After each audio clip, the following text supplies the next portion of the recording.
From Illinois Public Media News, this is 217 Today. I'm Kimberly Schofield. It's Monday, August 19th. Coming up, we'll learn how protesters have prepared to get their message out during the Democratic National Convention this week. That story in just a few minutes, but first, these headlines.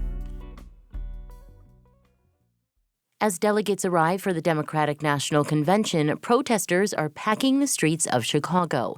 Last night, demonstrators marched along Michigan Avenue against the war in Gaza and for abortion and LGBTQ+ rights. This is Christine Hatfield with Illinois Public Media outside of Grant Park in Chicago, where on the eve of the first day of the Democratic National Convention, a pretty significant protest has taken shape. They marched through the city earlier today. They've now taken up station here in Grant Park. Many flags being waved, chants of free Palestine. Many police here. We'll be hopefully talking more about the protests, what they're asking for, on the 21st show this week.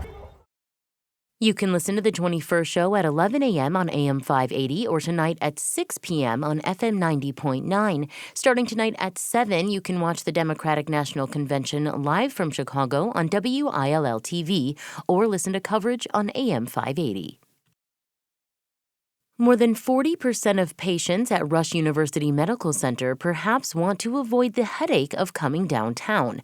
They've booked virtual doctor visits this week during the Democratic National Convention since the hospital is so close to the United Center. Shonda Morrow with Rush says the hospital is prepared for the unexpected, too. In terms of our drills, we're spot on, particularly for any mass casualty and, or as we had spoken before, any type of dirty bomb where there's decontamination. Rush is one of the busiest hospitals in the city. It has an emergency department built to handle a major disaster, and most people in catastrophes don't come by ambulance. They get dropped off or just show up. Chicago will host the 117th NAACP convention in July 2026. Yesterday's announcement comes as the city plays host to the Democratic National Convention this week. Chicago Mayor Brandon Johnson says both conventions continue the fight for social justice and civil rights.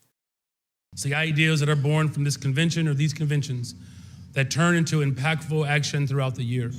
And it's these actions that will continue to uplift, empower, and support and protect Black community, which ultimately provides liberation for all.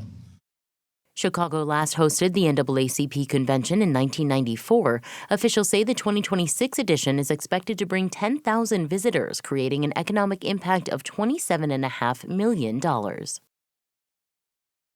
23 Paralympians affiliated with the University of Illinois Urbana-Champaign are ready to represent the United States at the 2024 Paralympic Games in Paris.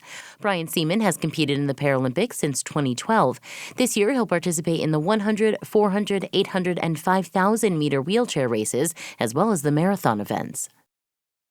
A medal is what I'm going for at the end of the day, but I have to look back at my entire progress that I've made this season. As long as I race well, I will be happy with whatever the outcome is, and fingers crossed, if I race well, then I get a medal at the end of the day, too. Seaman and the other athletes are looking to enjoy the experience and have fun. The athletes leave for Paris on Wednesday. Still to come, we'll learn how protesters have prepared to get their message out during the Democratic National Convention this week. That story is coming up next on 217 Today. Next time on the 21st show, the Democratic National Convention is getting underway in Chicago. We'll have a preview, plus we'll talk with a historian about the parallels and differences from the Democrats' disastrous Chicago convention in 1968. I'm Brian Mackey. That's next time on the 21st show. Join us.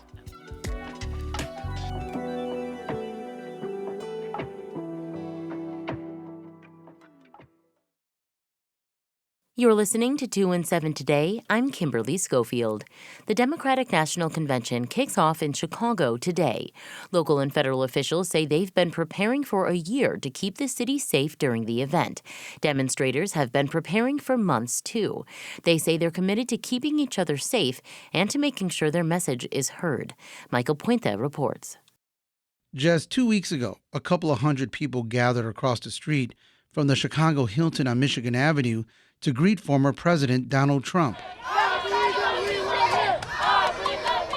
Chicagoan Kobe Gilroy was leading the group and chanting messages with heavy disdain and even some profanity against Trump, the GOP nominee for president. Gilroy can spend hours on the megaphone without losing his voice. I'm a teacher. It kind of comes with the territory. You kind of have to raise your voice every now and then. Gilroy says smaller protests like the Trump appearance helped them prepare for the main event coming up, when they expect thousands of people to join them in the streets during the DNC. We've been protesting for a long time, so every protest is practice, is preparation. During the week of the DNC, there are protest marches planned for the first, third, and final days of the convention. They're focused on several issues: housing, education, policing. But the cause expected to draw most protesters is the ongoing conflict in Gaza. Gilroy is part of a pro-Palestinian protest movement demanding a ceasefire in Gaza and an end to U.S. military aid to Israel. He says he doesn't see a meaningful difference between Democrats and Republicans. So, it's an entire system that we're up against. That's why we protested against the RNC a couple weeks ago.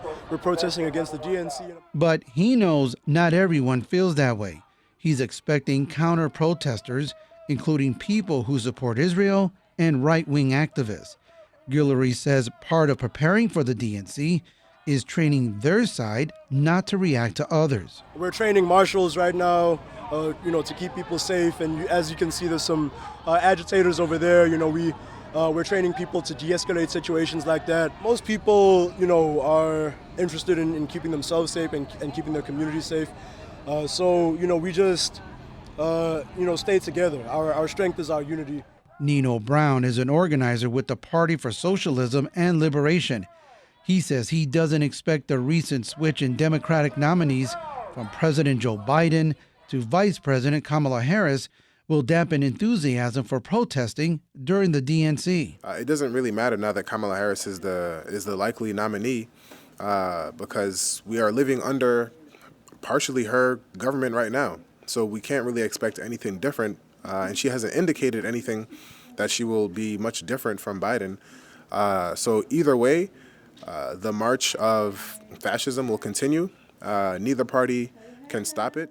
Brown says in their preparation, they've talked about messaging and de-escalation.